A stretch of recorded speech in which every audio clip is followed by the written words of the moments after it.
So you're considering purchasing a house. Let's talk about all the reasons why you shouldn't just search on Zillow or Redfin and then just show up at open houses.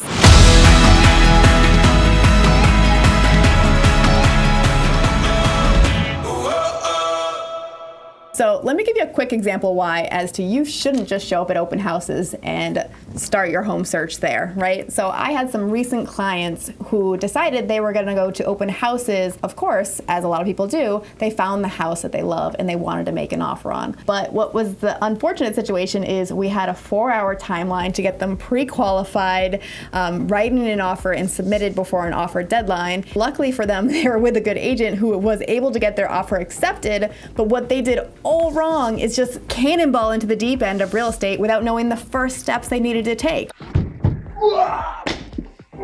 So now they're in a very overwhelming situation and their heads are spinning trying to do everything they should have done up front. So let's talk about all the things that you should make sure you do before you start your house hunt. So your first step is gonna be to get you pre-qualified with a lender. All right, the reason for this being is because you need to know what your comfortable monthly budget will get you in a purchase price. So you could be looking at Zillow online, seeing houses that are in the $600,000 range, go on Google and do a mortgage calculator and say, yeah, I can afford that monthly payment. But guess what? If your credit score is not great or you don't have a lot of funds in the bank, there's a lot of factors that go into getting you pre-approved for a loan. So you want to make sure is that you have that letter up front from your lender saying that you're fully qualified to purchase X amount of dollars on a house. That way you're fully educated and that you can go into these home buying process knowing that you're comfortable spending this much money. Step 2 is going to be to get connected with your local trusted real estate professional. Now, obviously, if you're looking in the Boston suburbs, I hope that's me. But the reason for this being is that when I meet with my buyers,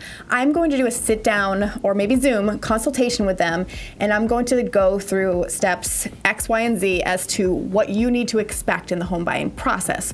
Now, if you go just straight to an open house and straight to the listing agent, guess what? You've skipped over that whole part and you have no idea what to expect in this sometimes very stressful, lengthy process. So you need to make sure that you're fully educated on what to expect when it comes to writing an offer and then some. Step number 3 is where the fun part begins. You can start going and seeing houses. Now, this is where a lot of people just started, right? But that's why step 1 and step 2 is so important. You want to make sure you're educated, you're prepared, and you're qualified to purchase these homes. Don't be that person that just jumps in the deep end and then is stressed out of their mind going through this process because they didn't take things in the necessary order. Now, step 4 is going to be to understand when you find the right house, how to make an offer on the house. If you're working with the right agent, they're going to give you a list of recent solds, which we call comparables, to help educate you on, even though sometimes listing agents may play some games with their marketing listing price, and say for example a house is listed at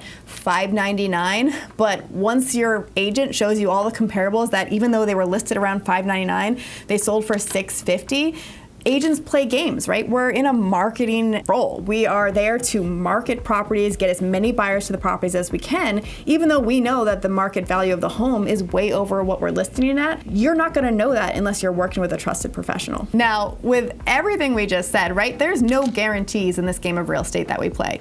But if you're working with a trusted local professional who has a proven track record, you have a way greater chance of not wasting as much time looking online, going to open houses, making offers with agents who don't know what they're doing. And if you're actually serious about buying a house, you want to make sure that you narrow down all of that and just hyper focus on what you need to do to get the house that you want. So contact me anytime, guys, whether you're looking to make a move in 9 or 90 days. I'm your girl. I get texts and calls from people all the time looking to make a move in buying or selling in Boston suburbs of Massachusetts. Thanks, guys, for watching. Make sure to like and subscribe for more content like this, and we'll see you at the next one.